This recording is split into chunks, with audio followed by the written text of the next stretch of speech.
Douglas.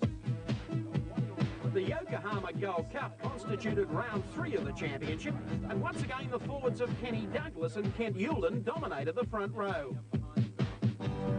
Brilliant start by Douglas in the Yokohama Auto Boutique Falcon saw him immediately establish a handy break over Youlden's Dowsett Festo Ford, while Peter Fitzgerald led the charge of the Commodores.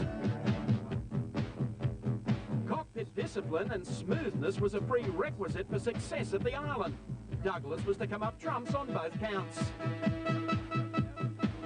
The race was relatively free of incidents, save for a harmless spin or two from Max Bonney. Fitzgerald soldiered on to pressure Youlden lap after lap. In turn, though, he was gathered in by Queenslander Gary Scott and the Bridgestone Commodore. Youlden was experiencing severe brake locking in the closing stages of the race, which enabled an alert Scott to close in and nail second on the run to the flag. The win by Douglas gives him 2 from 3 in the championship, and renewed optimism as the Yokohama team heads to Winton at round 4 next weekend. Sunday's 3rd round of the Shell Ultra Touring Car Nationals also provided plenty of action. Glenn Seaton and the Peter Jackson Sierra stormed off the line in company with pole sitter Tony Longhurst, while Dick Johnson and John Bowe gave immediate chase. Peter Brock's chances went down the gurgler after this midfield tangle, while the Holdens of Wyn Percy and Larry Perkins were storming through the pack. It was heady stuff up front, with Seaton, Longhurst and Johnson hard at it. So too was Alan Jones, but that's another story. Brock pitted for fresh rubber and then returned with one of Seven's pit camera cables.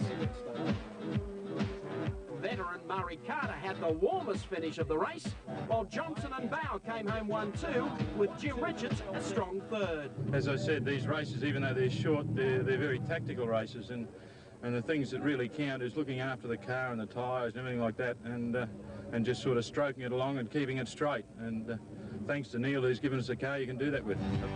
Across at Suzuka, Wayne Rainey won the start of the first World 500 Championship race and then disappeared into the distance aboard the Mulberry Yamaha. Wayne Gardner gave chase, while his teammate Mike Doohan was not so lucky, tipping both himself and Eddie Lawson out of competition. Rainey was in a class of his own. Gardner gave chase, but then had to fend off Kevin Schwantz, the latter sliding off the Suzuki in the final turn and allowing Rainey an untroubled run to the flag, while Gardner was a gun-ho 2nd and Schwantz remounting for 3rd. Meanwhile, in Brazil, the F1 guns came out firing for the 2nd round of the World Drivers' Championship. McLaren teammates Ayrton Senna and Gerhard Berger had this one in their keeping. Well, so it appeared. Trouble was, nobody told Alain Prost in the Ferrari. He eventually wore down Berger and gave chase after hometown hero Senna, who blotted his copybook completely by shunting a lap car. That put him in the pits for a nose job, and while precious seconds ticked away, Prost powered on to give Ferrari the Brazilian GP in a boil-over from McLaren's dynamic duo. Mike Raymond reporting for Sportsworld.